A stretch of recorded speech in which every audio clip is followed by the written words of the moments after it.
Hi, my name is Rebecca Wedgwood, and I have chosen to do my macro advocacy project on the critical need for quality foster homes.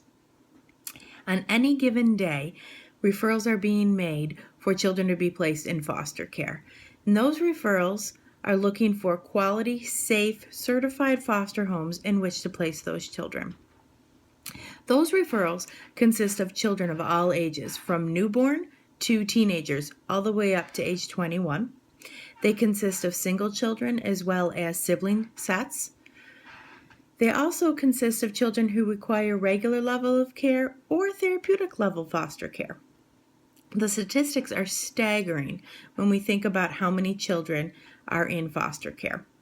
In 2014, there were 415,129 children placed in foster care nationally.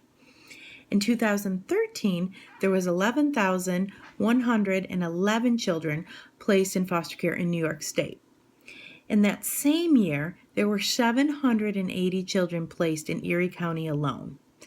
Currently, that number is closer to 1,000 children placed in foster care within Erie County.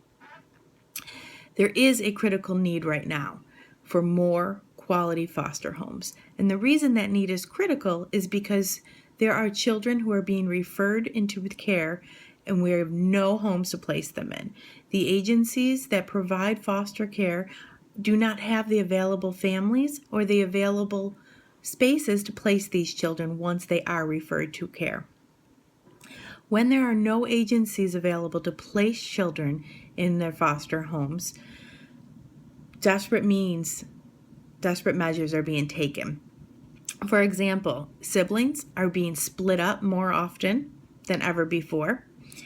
Children are being placed in temporary foster homes while a worker or an agency can locate a more appropriate home, which leads to another transition for a child. Children are going to be placed in any home that's available to them, whether or not it's a good match. And when good matches aren't made, children are more likely to disrupt. And we know that children who disrupt from foster care or have multiple transitions while in foster care do not fare well, and it does have a negative impact on their development and their well-being. Other times, children who are referred to foster care are unnecessarily placed into a higher level of care simply because there is no foster home available for them to be placed. On one desperate Friday night, I can tell you a story of a situation that happened not too long ago right here in Erie County. It was a Friday night and the Child Protection Services, CPS, was desperately trying to locate a family to care for a 2- and 4-year-old set of siblings. None of the agencies had any homes available to place the children in, and the CPS was considering their choices. They had to decide between placing the child with an unsafe relative. In this instance, it was a grandparent who they originally deemed unsafe to care for them, or they would have to stay with that child in a hotel room with those children, in a hotel room with revolving CPS workers there to watch them and take care of them. They chose the grandfather route and put a safety plan in place. But that situation should never have occurred. The fact that we weren't able to place a 2- and 4-year-old child into a foster home shows how critical the situation really is. In fact, it's become an epidemic. The needs to recruit foster families has always been a concern. Since the inception of foster care has this been an issue. But there's been very little research done on exactly how to successfully recruit foster parents. And even less research has been done on how to recruit foster parents for special needs children or teenage children or sibling sets. This lack of research makes it really difficult for agencies and for us as workers to really know how to successfully recruit quality foster parents. And this is problematic because recruitment in itself is very time consuming. and it is expensive. Agencies want to know the most effective use of their staff's time and for their budget. Recruiting foster parents, though, is only half of the challenge. Once foster parents are recruited, special attention also needs to be paid to retaining those foster homes. Studies show that 50% of families who start the pre-certification training actually finish the process. And of that 50% who complete the process, about 40% discontinue their certification after just 6 months. And 40% discontinue after 1 year. In addition to that, other foster families will close after they feel that they no longer are able to provide foster care. Maybe they've adopted children in their home and feel that their family is complete or their home is full. For whatever reason, we need to be certifying more foster homes than we are currently closing. Bottom line is more foster parents are needed.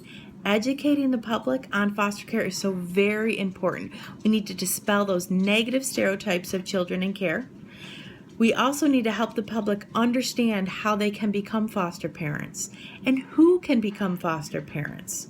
While speaking with people in the community and at recruitment events, I have learned that most people do not know or understand what is involved in the certification process or who is eligible to become a foster parent. There is such a need for quality foster parents, and they don't realize that it doesn't matter if you're a same-sex couple, an opposite-sex couple, married, cohabitating, single, widowed, living alone. You could be with children, you could be without children, you could be retired, you could be a stay-at-home parent. There is a need for all types of foster homes, and not everybody knows that. In fact, one study was done that showed that almost 1/3 of respondents indicated that they had not even considered foster care because no one had ever asked them to. That same study also said that 52% of respondents stated that they did not know anything about foster care, and that 29% stated that they didn't even know where to find information on foster care. So the struggle to communicate this information to the public is very real. Another thing that people do not understand is the level of supports available to them once they become a foster parent. Many people understand the special needs and circumstances around caring for a child in foster care, but they don't understand that there are supports and what those supports are. So to educate them on what's available to them would also be very important. One way we could do this is to really utilize the media much better than we are doing now. The advantage of recruiting families through foster care by using the media is that at the same time we're educating the community at large, we can also communicate to the parents who are already thinking about it. Most current media campaigns focus on the general need for foster parents, but those messages are not specific enough. If we utilize the media and we give them more specific information on the types of children available or the process that's involved to become a foster parent and the supports available to them or who can become a foster parent, we need to be more specific in our media campaigns. If it works for animals, why not for children? If children in care were spotlighted as much as pets and animals are, I am sure that we would be able to make some more successful matches. Realistically, we can do this in a way that also protects a child's confidentiality. We don't have to give any identifying information, names, or show their faces, but we can highlight some of the children in foster care and help the people get a better understanding of these children. We can interview current foster parents. Maybe we can utilize the older youth who used to be in the system. We can access the media through TV, television, radio, print, using blogs on the internet, social media. In this day and age, social media is huge. These are all outlets that we need to take advantage of to give a more specific and direct message to our foster parents.